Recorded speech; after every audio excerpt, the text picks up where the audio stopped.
at a federal level, that's where the immigration policies are changing.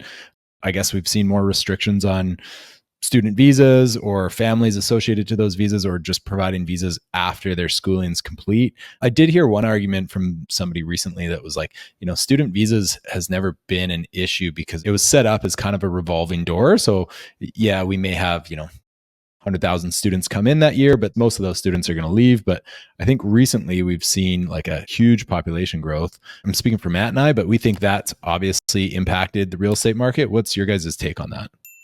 Yeah, well, what we had was COVID distortions. I mean, there's COVID distortions affecting every real estate asset class. Yes. Multi-residential rental is the one we're talking about here.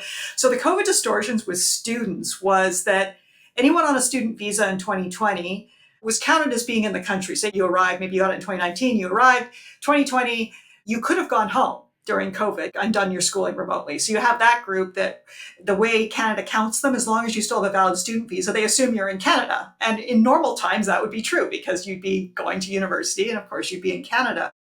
So we had that group that we think a lot of them left, but we don't have any exact numbers because nobody counted that. And then during COVID, new people got admitted to university, but the universities were online. So you had the fall of 2020, the fall of 2021, in some provinces, the fall of 2022, at least you had an option to be online. And so you had between 2 and 4 years worth of students who I think all showed up in the fall of 2023.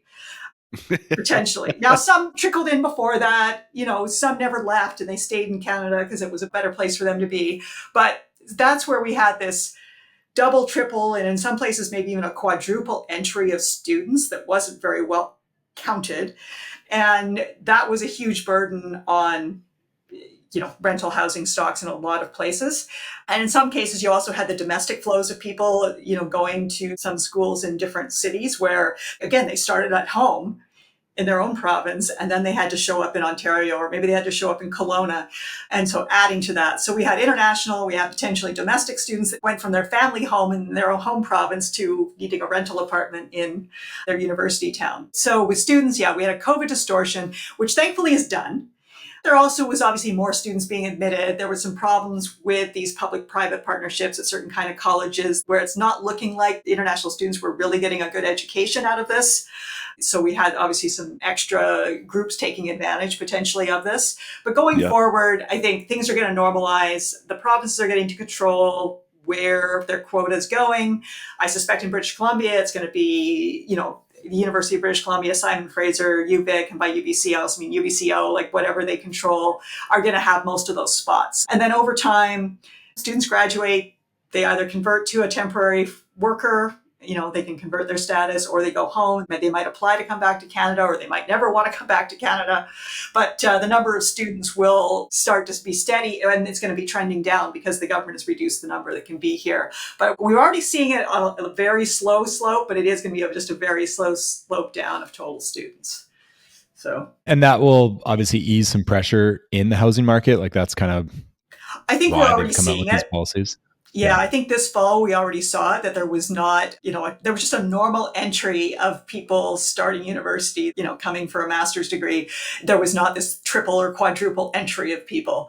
So we're already seeing it, I think, as you look at the rentals.ca, which is just whatever happens to be available for lease that month. But it's been trending down in a lot of the major markets in Canada, I think Kelowna as well.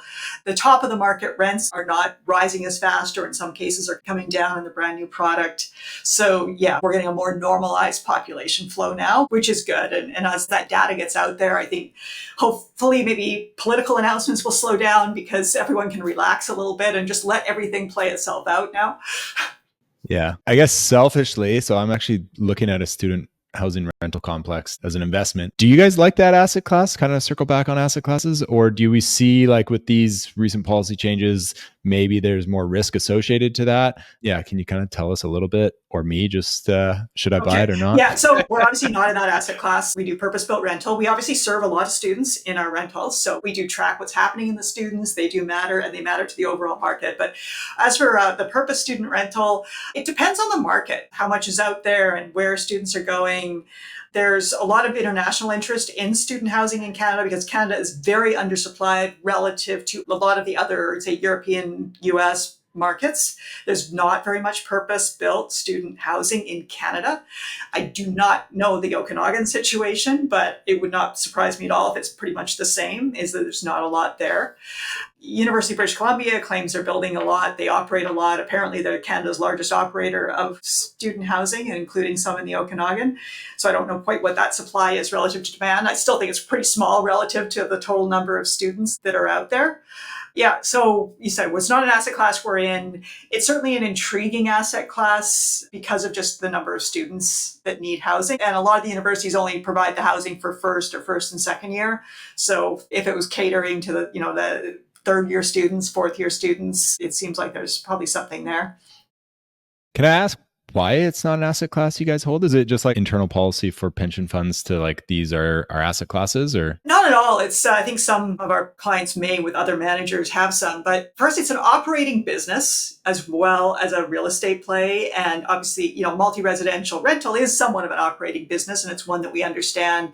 You need scale to be in an operating business because we manage, like we're fully vertically integrated. We manage pretty much everything that we own for our clients.